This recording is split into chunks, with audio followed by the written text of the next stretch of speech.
Anong meaning ang hanap mo?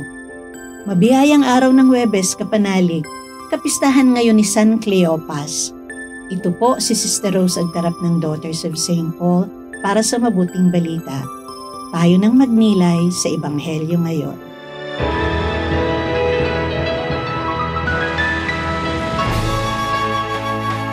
Nabalitaan ng tetrarkang si Herodes ang lahat ng pangyayari at litong-lito siya dahil may nagsasabing, nabuhay mula sa mga patay si Juan.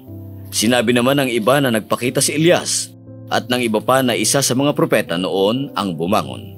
At sinabi ni Herodes, pinapugutan ko si Juan.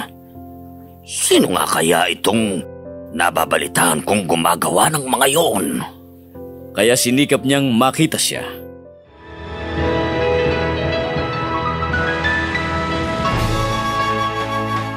Kapanalig, may ilang bagay tayong dapat bigyang pansin para mahanap natin ang meaning.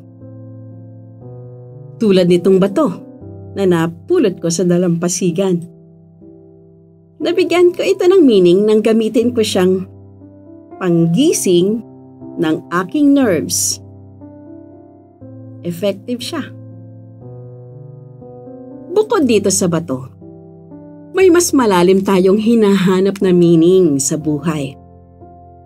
Una, may mga moments ba na curious tayo kung sino si Jesus Maestro? Tulad ni Herodes? Pero hanggang saan ang readiness natin sa pagbabago?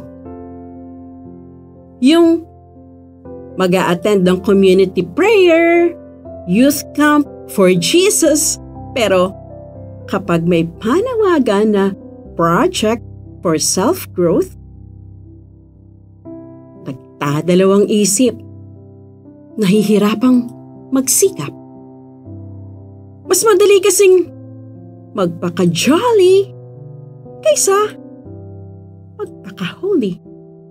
O kaya active sa church, pero sa social media may mga post na puno ng galit, paninira, o kawalang galang na salita. Kapag may recollection, gustong makaramdam ng presensya ni Lord. Interesado sa magagandang pagdinilay, pero ayaw bitawan ang mga bagay na alam na hindi tama. Ikalawa, may mga unresolved guilt ba tayo? May mga atraso sa Diyos at sa kapwa na ayaw nating harapin. Nakasakit ka ba ng kaibigan? Siniraan, iniwan, hindi na binalikan? Alam mong mali, pero ayaw mong humingi ng tawad. Sa tuwing may misa o dasal, parang may bumabagabag sa puso mo pero hiding inside yourself na lang. Tahimik, takot, sumisigaw ang konsensya pero ayaw magpenitensya. Ikatlo, may desire ka ba na makaranas ng miracle sa buhay mo? Pero kapag misyon na ang pag-uusapan, para kang bula na naglalaho.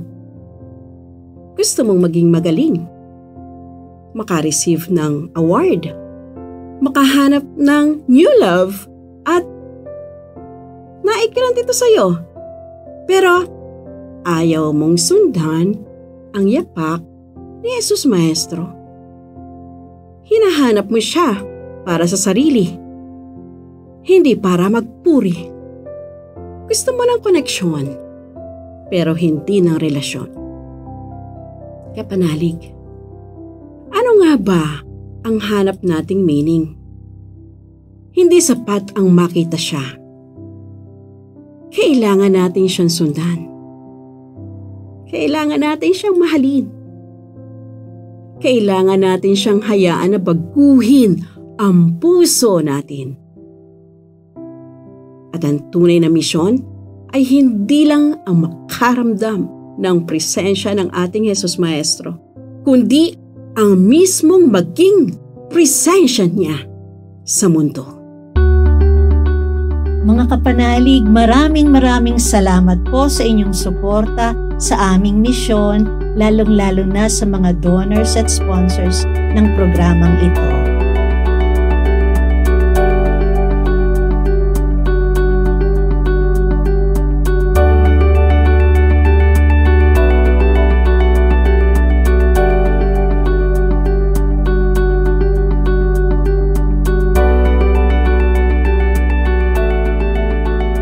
Subscribe, like, share, and follow po lines sa aming social media accounts.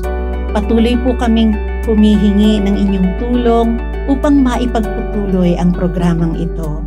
Maaari po ninyong ipadala ang inyong love offerings at donasyon sa aming donations channels. Makakaasa po kayo na kasamang lagi ang inyong mga intensyon at kahilingan sa aming panalangin araw-araw. Ito pong muli si Sister Rose na nag-aanyaya sa inyong manalangin.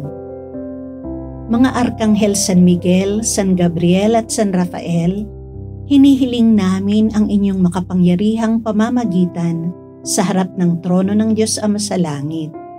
Sa inyong panalangin at espiritual na tulong, pangalagaan niyo kami mula sa kapahamakan. Pagaligin kami sa aming mga kahinaan, at ipabatid sa amin ang kalooban ng Diyos para sa aming buhay. Arkanghel San Miguel, San Gabriel at San Rafael, ipanalangin niyo kami. Amen.